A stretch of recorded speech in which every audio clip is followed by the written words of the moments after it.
As the author of a most comprehensive book on the topic of service learning, and now in its second edition, the complete guide to service learning, you have definitely thought deeply about the processes involved in this method.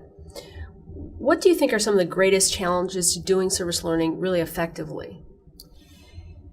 Well, I'll show you my book. Should I show it? Yes. Why not? Please do. Why not? This is my baby, along with my two daughters. This is my baby. It's thick this time. It has a CD in the back. It's quite intense. If you get two, you can lift weights. What are the challenges? I think the high-stakes testing is very critical.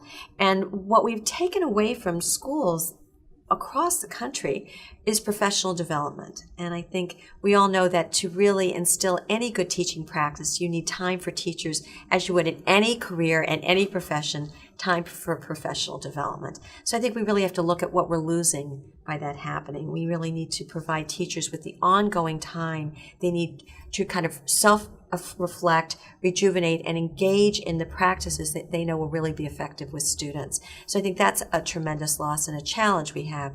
Also, people keep saying we have no time. It's all about test, test, test. And again, as I said before, when students really are meeting or have a purpose to learning, then the learning will happen. I mean, every teacher knows that if the kids don't care about what they're learning, nothing happens. If the kids care even a little bit. And service learning really has a paradigm for this that I think needs just a moment of attention.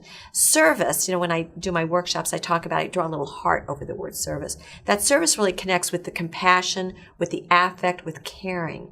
But what we know is that you need to get off your couch kind of caring, not just sit there and care and then change the channel. We want caring that gets kids activated and motivated. And what I've discovered is motivation comes from within. It doesn't come from external sources. So motivation comes from within by students being engaged and connecting with their interests, skills, and talents. The learning is more cerebral. It's the cognitive that matches beautifully with the affective. So the affective and cognitive coming together.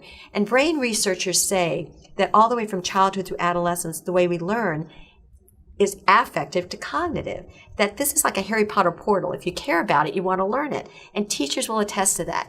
So if kids can care just a little bit, they're yours. They're absolutely yours. When those kids with that Dutch elm disease back in Maine, they cared a little, man, they ran a lot.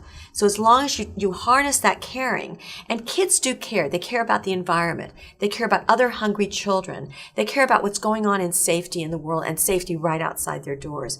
They care about so many topics. If we just harness that, that's what we need to do. I mean, imagine a child walking in a classroom and saying, there was a fire in my neighborhood, 3 houses burned down. You said, I'm so sorry to hear that. Now open to page 225. I mean, no, that just doesn't work. We need to take what kids really care about. It's our job as educators to take what's on page 225 and weave it into the work we're going to do about community safety. This is what education is at the heart. And the challenge we need to face is that we're losing some of that by this high-end stakes testing. And we need to remind ourselves, and teachers don't need much of a reminder. Most every teacher, remember, administrators used to be teachers, so they're not far afield, that we got into this profession to make a difference in the lives of children.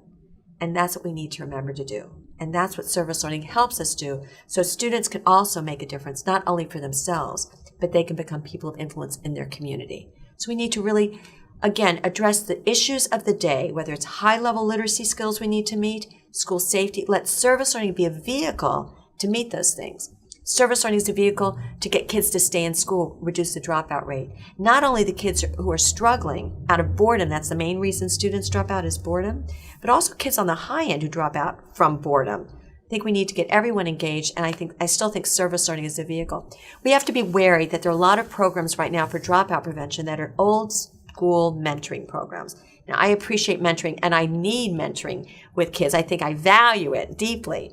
However, if it's only a one-way street where it's all about what's given to the kids and they don't get a chance to activate and do something with it and use their skill and talents to teach others, we're at a loss. It's all about activating them. And you don't build confidence and competence in a vacuum. You do it through being of use.